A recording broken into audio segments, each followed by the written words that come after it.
Okay, praise lord. మనం చదువుకున్న వాక్య భాగంని చూద్దాం. దేవుని బిడ్డలారా, మనము 147వ కీర్తన చదువుకున్నాం. యెహోవాను స్తుతించుడి, మన దేవునికి స్తోత్రగానం చేయట మంచిది అను. దేవునికి స్తోత్రగానం చేయడం ఎంతో మంచిది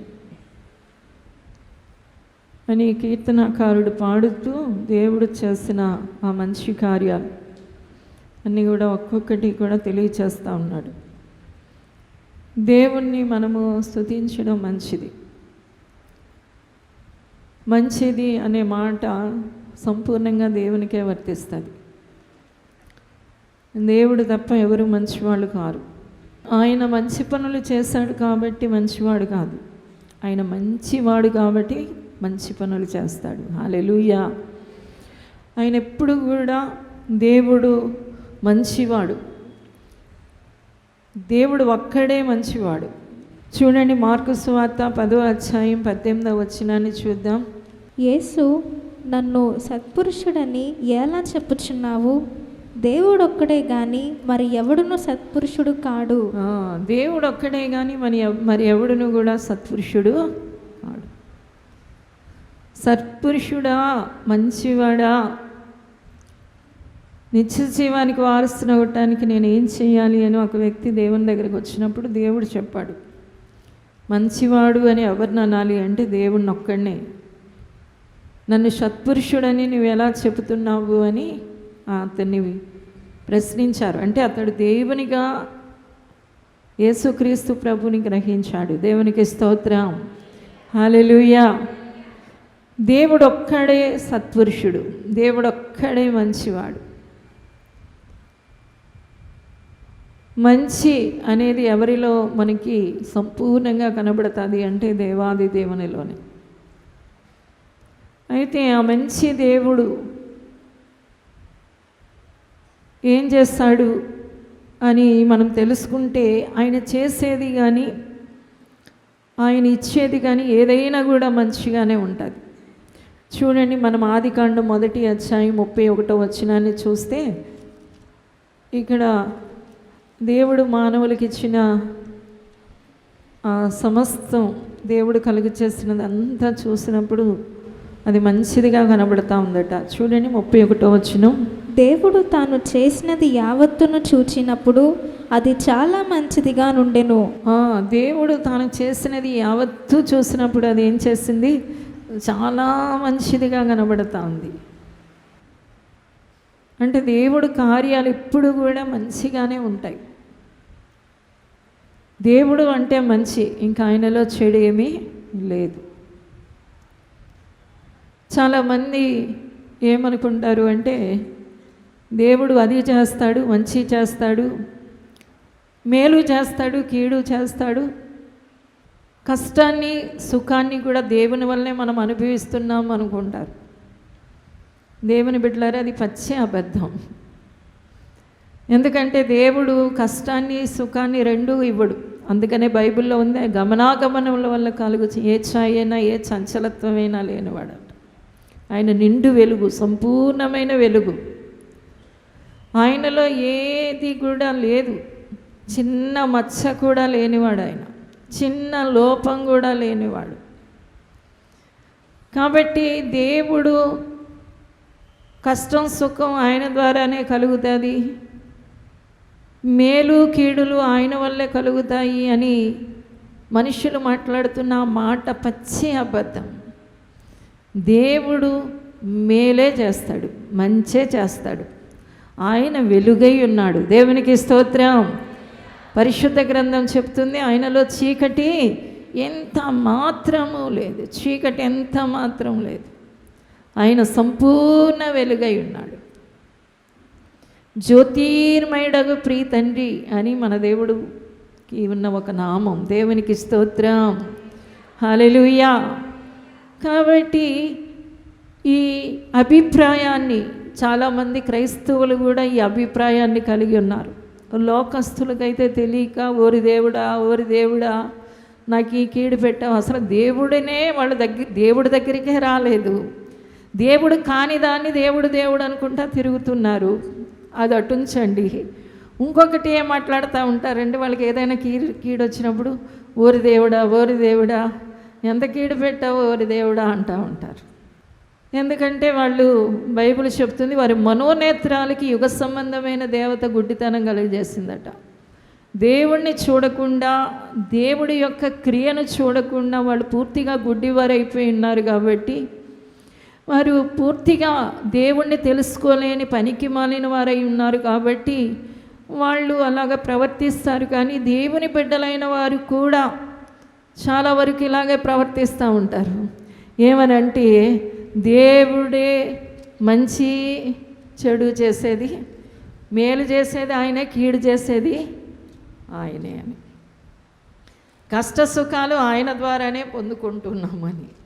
దేవుని బిడ్డలారా, దేవుడు మేలు మాత్రమే చేస్తాడు. దేవునికి స్తోత్రం, హల్లెలూయా.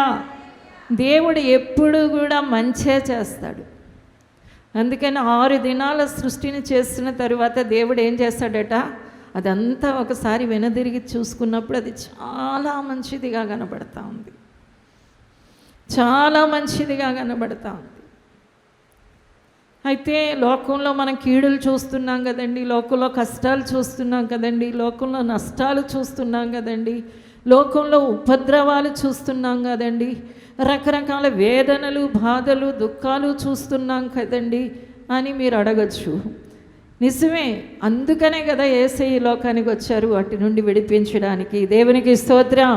మరి అది ఇంత ఎలా జరుగుతుంది అంటే, దేవునికి విరోధమైన ఒకడు శత్రువు సాతాను అనేవాడు ఉన్నాడు. వాడు కొంచెం కూడా మంచి చేయడు. వాడు ఏం చేయడు చెప్పండి? దేవుడు కొంచెం కూడా చెడు చేయడు, సాతాను కొంచెం కూడా మంచి చేయడు. మేలు అనేది వాడు చేయడు. వాడు మానవునికి ఏం చేస్తాడు అంటే కీడే చేస్తాడు. అనేక వేదనలు, అనేక దుఃఖాలు, అనేక బాధలు, అనేక సమస్యలు వాడు కలుగజేస్తూ ఉంటాడు. మనిషిలోనికి వాడు దూరాడంటే మనిషి జీవితాన్ని అస్తవ్యస్తం చేసేస్తాడు. మనిషి సరిగా తినకుండా, తనగా తాగకుండా, నెమ్మదిగా ఉండకుండా, విశ్రాంతి పొందకుండా, సంతోషంగా బ్రతకకుండా, నానా రకాలుగా వాడిని గలిబిలి చేసేస్తూ ఉంటాడు. అలాగే కదా బైబిల్లో మనం 18 ఏండ్ల నుండి ఒక స్త్రీకి దెయ్యం పట్టేసింది. ఆ దెయ్యం ఏం చేస్తూ ఉంది అంటే ఆ సాతానుడు నడుము వంచేస్తాడట. నడుము వంచేస్తా సరిగానే నిలబడలేకపోతుంది. పాపం అందరినీ చూడాలని ఉంటుంది, లోకమంతా చూడాలని ఉంది. కానీ దెయ్యం ఏం చేసింది? నడుము వంచి పాడేస్తే మన మంచి యేసయ్య ఏం చేశాడు అంటే ఆమె నడుముని సవరించాడు. దేవునికి స్తోత్రం. నోటితో కూడా ఎవరిని బాధ పెట్టడు, అమ్మా అని పిలిచాడు. యేసుప్రభుని అప్పగించే ఇస్కరియోతుని యూదాని ఏమని పిలుస్తున్నాడు? స్నేహిత అంటున్నాడు. హల్లెలూయా. అతను ముద్దు పెడతానంటే ముద్దు పెట్టించుకుంటున్నాడు. అందుకని ఆ దినాల్లో పిలాతు ఏ నేరం మోపబడకుండా ఒక వ్యక్తిని శిక్ష వేయడం నాకు తగదయ్యా, కాబట్టి నన్ను ఏం చేయమంటారు అంటే ఇతడు యూదులకు రాసునని చెప్తున్నాడు అంటే యేసుప్రభు అన్నారు, నువ్వు యూదులకు రాసువా అన్నారు. యేసయ్య అన్నాడు, లేదు నేను సత్యానికి రాసుని అన్నాడు. దేవునికి స్తోత్రం. ఇక పిలాదికి ఏం చేయాలో తెలియడం లేదు, అర్థం కావడం లేదు. బాబోయ్, ఇక చేతులు కడుక్కుని ఈ నిరపరాధి జోలికి నేను పోను అంటున్నాడు. దేవునికి స్తోత్రం.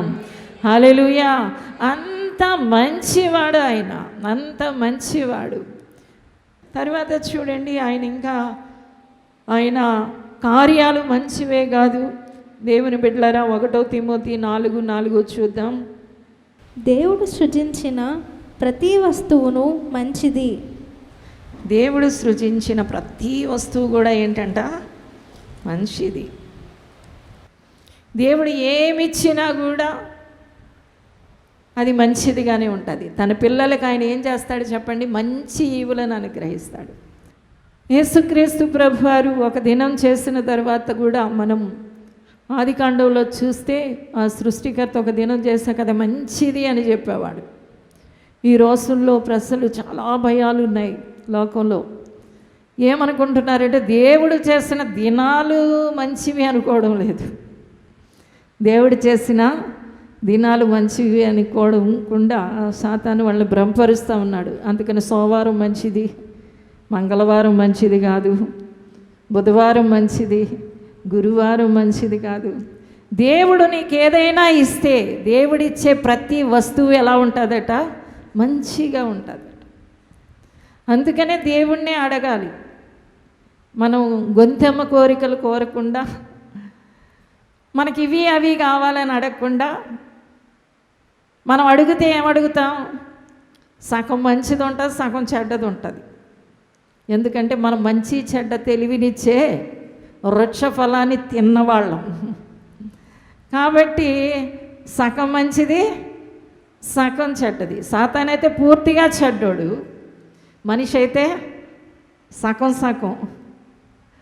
మనదికి కొంత దేవునిది ఉంటే కొంత లోకం కూడా ఉంది. అందుకని ఒకవేళ మనం యేసయ్యని ఏమైనా అడిగామంటే ఏం అడుగుతాం చెప్పండి? సగం మంచి అడుగుతాం.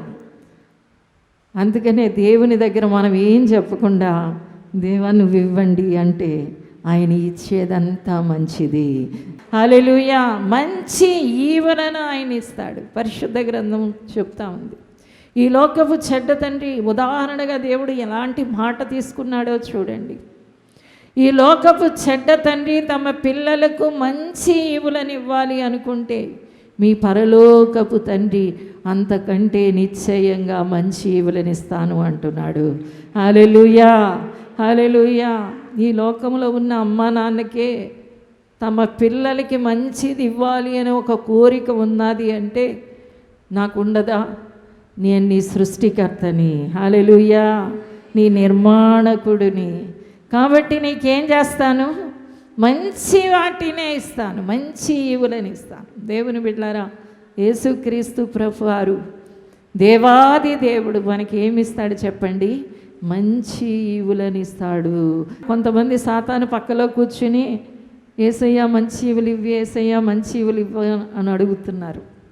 ఏం జరుగుతుందంటే యేసయ్య ఎంత మంచివాడు అంటే ఆయన ఇచ్చేస్తూ ఉన్నాడు. ఇస్తూ ఉంటే సాతాను ఏం చేస్తుందంటే తీసేస్తూ ఉంది.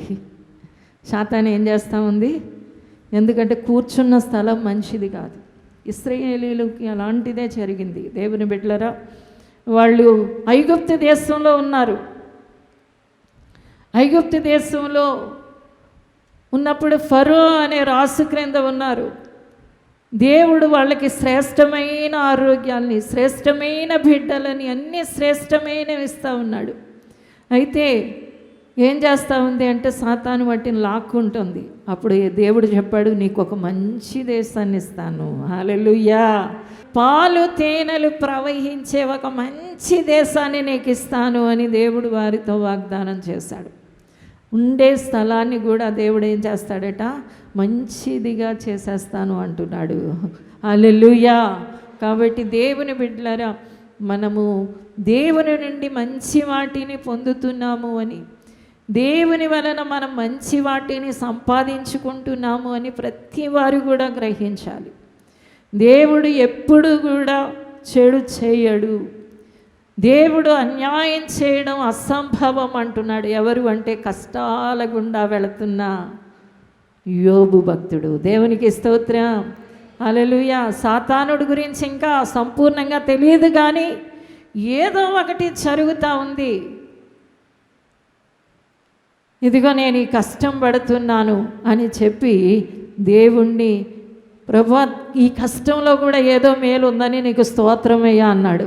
అదే గొప్ప మేలు. దేవునికి స్తోత్రం. రెండంతల మేలు పొందుకున్నాడు.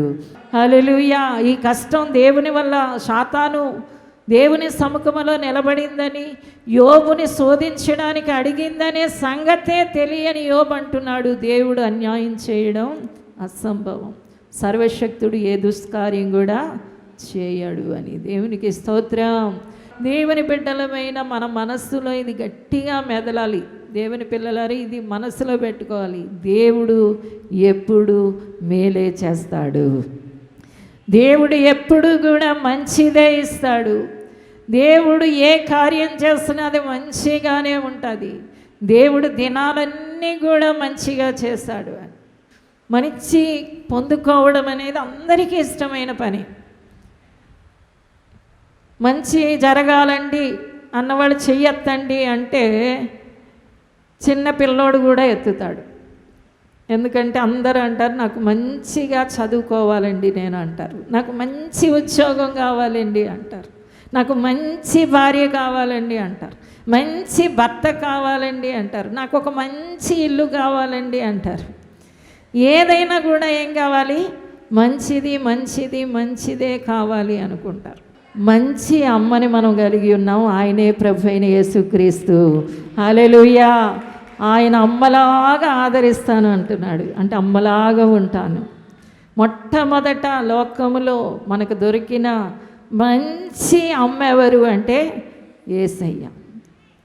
తర్వాత దేవుడు ఈ లోకంలో ఉన్న తల్లిదండ్రులకు కూడా ఒక గొప్ప స్థానాన్ని ఇస్తున్నాడు.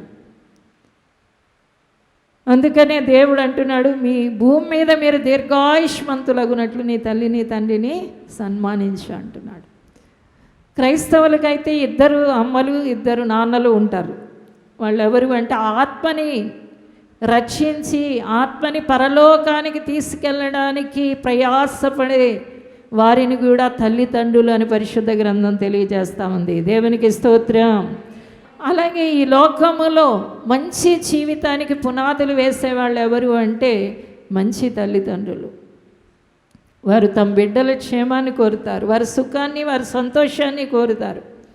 కాబట్టి వారు మంచిగా ఉండడానికి వారు ఎంతో శ్రమ పడతారు, ఎంతో కష్టపడతారు. అందులో అమ్మా నాన్నల్లో శ్రేష్టమైన వాళ్ళు ఎవరు అంటే అమ్మ. నాన్న కూడా తక్కువేం కాదు, కానీ అమ్మ అది వేరే. దేవునికి స్తోత్రం. అందుకనే లోకంలో ఒక సామెత ఉంది, అమ్మ అంటే నిజం, నాన్న అంటే నమ్మకం.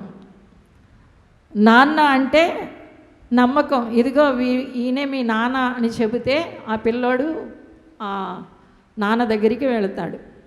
కానీ అమ్మ అనేది వాడికి మొదటి నుండి పెట్టిన విద్య. ఎందుకంటే తను కడుపులో మోసింది, తీసింది, తర్వాత కడిగింది, ఎత్తుకుంది, పాలిస్తుంది, అన్నీ ఆమె. కాబట్టి అమ్మ అంటే నిజం. దేవునికి స్తోత్రం. హల్లెలూయా. ఈ రోజుల్లో కొందరు ఆ అమ్మ అనే స్థానాన్ని కోల్పోతూ పిల్లల్ని సరిగా చూడని తల్లులు ఉన్నారు, అదే కోవకు చెందిన తండ్రులు ఉన్నారు. కానీ ఎక్కువగా మనము పిల్లల్ని విడిచిన తండ్రుల్ని చూడగలం, కానీ పిల్లల్ని విడిచిన తల్లులను చూడలేము. అది చాలా ఎక్కడో జరుగుతున్న విషయం. అయితే దేవుని బిడ్డలారా, మనకి దేవుడు ఒక మంచి అమ్మగా ఉంటానంటున్నాడు. అందుకని దేవుడు నిన్ను అమ్మలాగా ఆదరిస్తాను అన్నప్పుడు ఆయన పరిశుద్ధాత్ముడిగా మన లోపలికి వచ్చినప్పుడు పరిశుద్ధ గ్రంథం చెప్తుంది ఆయన వేరొక ఆదరణకర్త. హల్లెలూయా, హల్లెలూయా. ఆయన మన గుండెల్లో ఉండి ఒక గొప్ప అమ్మ ప్రేమను అందిస్తూ గొప్ప ప్రేమను అందిస్తూ ఉన్నాడు. అది చాలా అద్భుతమైన ప్రేమ. దేవునికి స్తోత్రం.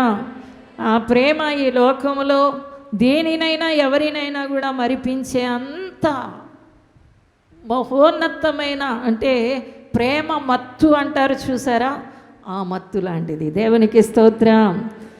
ఈ రోజున దేవుణ్ణి నువ్వు నాకు అమ్మలా ఉండు అని అడగక ఆ ఆప్యాయతను పొందలేకపోతా ఉన్నారు. అడగండి, నువ్వు నాకు అమ్మలాగుండు. దేవునికి స్తోత్రం. హల్లెలూయా. ఆ తర్వాత దేవుని బిడ్డలారా, మిమ్మల్ని పరమునకు చేర్చడానికి దేవుడు ఆత్మీయ తల్లిదండ్రులను పెట్టారు. వారు మిమ్మల్ని కన్నీటితో కంటారు, తర్వాత ఆత్మీయంగా పెంచుతారు, ప్రభు రాకడ కొరకు మిమ్మల్ని సిద్ధపరుస్తూ ఉంటారు. కాబట్టి వాళ్ళని గౌరవించాలి, సన్మానించాలి, ప్రేమించాలి. దేవునికి స్తోత్రం. అలాగే ఈ లోకపు తల్లిదండ్రులు తమ బిడ్డల్ని ఈ లోకంలో మంచి స్థితిలో పెట్టడానికి, ఒక ప్రయోజకుల్ని చేయడానికి, చక్కటి విద్యా బుద్ధులు వారికి అభ్యసింప చేయడానికి, వారి కొరకు ధనాన్ని కూర్చడానికి రకరకాలుగా ప్రయాసపడతారు. కాబట్టి వారిని సన్మానించాలి, ప్రేమించాలి, గౌరవించాలి. దేవునికి స్తోత్రం. అయితే యేసుక్రీస్తు ప్రభువారు మన మంచి అమ్మ. ఈ రోజున కూడా మనుషులు ఇలాంటి అంధకారంలో బ్రతుకుతూ ఉన్నారు. ఇళ్ళు మార్చుకుంటారు, రోజులు మార్చుకుంటారు, రకరకాల మార్పులు చేర్పులు. యేసు ఒక్కడే నీ జీవితాన్ని మంచిగా చేయగలడు, నీ భవిష్యత్తుని మంచిగా చేయగలడు, నీ కుటుంబాన్ని మంచిగా చేయగలడు, నీ బిడ్డల్ని మంచిగా చేయగలడు, నీ పనుల్ని మంచిగా చేయగలడు. ఆయన దగ్గర నువ్వు ఏం అడుగుతున్నా కూడా అన్నీ మంచిగా ఉంటాయి. కాబట్టి మనం ఏం చేయాలి చెప్పండి? మంచి యేసుని అన్నిటినీ అడిగి మనం పొందుకోవాలి. హల్లెలూయా. మంచి దేవుణ్ణి మనం ఆరాధిస్తున్నాం, మంచి రక్షకుణ్ణి మనం ఆరాధిస్తూ ఉన్నాం. అందుకని ఆరాధన చేయడం ఎవరికి ఆరాధన, ఎవరికి ప్రార్థన? మంచివాడికి. హల్లెలూయా. ఆయన మంచివాడికి ఎన్ని ఆరాధనలు చేస్తే, ఎన్ని ప్రార్థనలు చేస్తే అంత మంచి జరుగుతుంది. హల్లెలూయా. దేవుని బిడ్డలారా, ఒకటే గుర్తుపట్టుకోండి, చెడు చేసే సాతానికి దూరంగా ఉండండి, మంచి చేసే యేసుకి దగ్గరగా ఉండండి. హల్లెలూయా. అందుకనే యేసయ్య అన్నాడు, నేను మంచి అమ్మని, మంచి నాన్నని, మంచి స్నేహితుణ్ణి. ఈ లోకములో మనము ఏ ఏ సంబంధాలు కలిగి ఉన్నామో అన్నీ తానని దేవుడు చూపిస్తామన్నాడు. దేవుడు మనకి బంధువు అయి ఉన్నాడు, దేవుడు మనకి స్నేహితుడై ఉన్నాడు, దేవుడు మనకి ప్రియుడై ఉన్నాడు, దేవుడు మనకి తల్లి అయి ఉన్నాడు, దేవుడు మనకి తండ్రి అయి ఉన్నాడు. ఎందుకంటే మనకు మంచి చేయడానికి ఆయన అన్ని కోణాలలో ప్రయత్నిస్తున్నాడు. అన్నీ ఆయనై మంచి చేస్తున్న మంచి దేవుణ్ణి నువ్వు కలిగి ఉన్నావు. ఆయన నీకు 100కి 100, 100కి 1000, 100కి కోట్లు. హల్లెలూయా. మంచి చేస్తాడు. హల్లెలూయా. మంచి చేసే యేసయ్యకి ప్రార్థనలు చేయండి. ప్రార్థనలు చేస్తూ ఉంటే, ఆరాధనలు చేస్తూ ఉంటే ఇంకా ఇంకా ఇంకా ఇంకా మంచి మంచి మంచి మంచి దేవుని దగ్గరగా ఉందాం. ఆయనకి ప్రాణానికి అంటి పెట్టుకుని ఉందాం, ఆయనకి దగ్గరగా ఉందాం. సాతాను ఎక్కడ కూడా నీ దగ్గరికి రానంత దగ్గరగా యేసుకు ఉండండి. ఆ మంచి వాటిని అనుభవించండి. అందరూ చేతులు పైకెత్తి ప్రార్థించండి. ప్రభువా,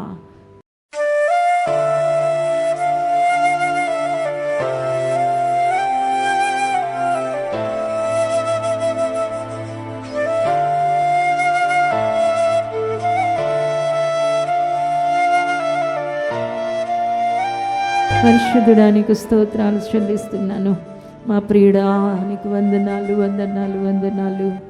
మా ప్రియుడా, నీకు స్తోత్రాలు. హల్లెలూయా. నీలో విన్న విశేషం ఎవరిలో లేదయ్యా. నువ్వొక్కడవే, నువ్వొక్కడవే నాన్న. నీలో ఉన్న విశేషం ఎవరిలో లేదయ్యా. నువ్వొక్కడవే, ఒక్కడవే, ఒక్కడవే, ఒక్కడవే నాన్న. నువ్వొక్కడవే మంచివాడవు, నీవొక్కడివే మంచివాడవు. నీ మంచితనమంతా నాకు ఇస్తున్నందుకు వందనాలయ్యా. నీ మంచితనమంతా మాకు ఇస్తున్నందుకు వందనాలు. మంచి యేసు చెంత చేరుదురుగాక, మంచి యేసయ్యతో కలిసి ఉందుదురుగాక, మంచి యేసుతో ఎల్లప్పుడూ ఉండుదురుగాక. ఆశీర్వదించమని యేసునామమున అడుగుచున్నాము తండ్రి. ఆమేన్. రాజమహేంద్రవరంలో దహించు అగ్ని 7 అభిషేక స్వస్థత ఆదివారపు ఆరాధనలు జనవరి 25వ తేదీ నుండి ప్రారంభించబడును. రాజమహేంద్రవరంలో దహించు అగ్ని సేవకుల కూడిక జనవరి 27వ తేదీన ఉదయం 10 గంటల నుండి ప్రారంభించబడును. ముఖ్య ప్రసంగికులు డాక్టర్ థామస్ గారు, దహించు అగ్ని మినిస్ట్రీస్, రాజమహేంద్రవరం.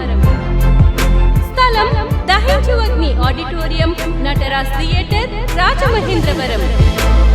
మరిన్ని వివరాలకు 9494940072 మరియు 73.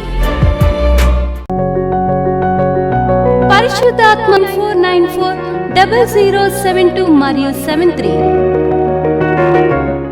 రాజమహేంద్రవరంలో దహించు అగ్ని విస్ఫోటన సదస్సు, యూదా గోత్రపు సింహముల సమావేశం 2026 ఫిబ్రవరి 2, 3, 4, 5 తేదీలలో ప్రతిరోజు ఉదయం 9 గంటల నుండి ప్రారంభించబడును.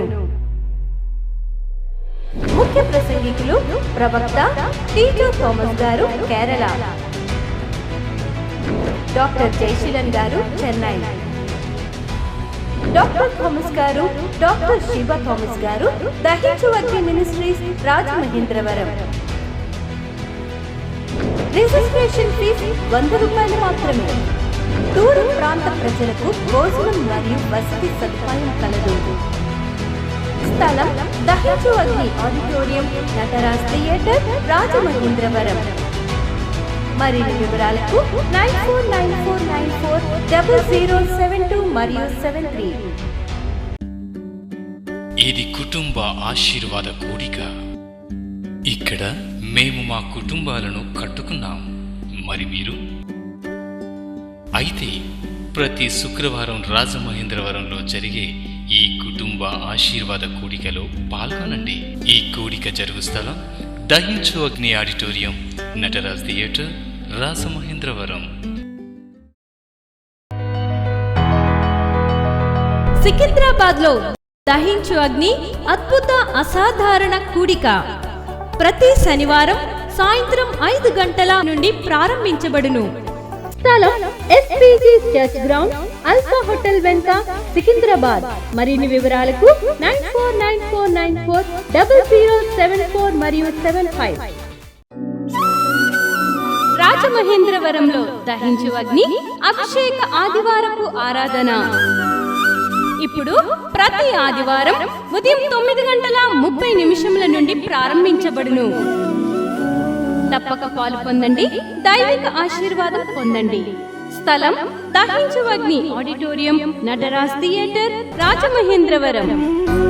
మీ ప్రార్థన అవసరతలకు 9494940072 మరియు 73. ఈ టీవీ కార్యక్రమాన్ని చూసి ఆశీర్వదించబడినట్లయితే దహించు అగ్ని టీవీ పరిచర్యకు మరియు బ్లెస్సింగ్ ల్యాండ్ కు సహకరించండి. Dahinchu Agni trust current account number 357222444370, State Bank of India main branch Rajamahendravaram. My address doctor Thomas Dahinchu Agni ministries, తుమ్మలోవా, Rajamahendravaram.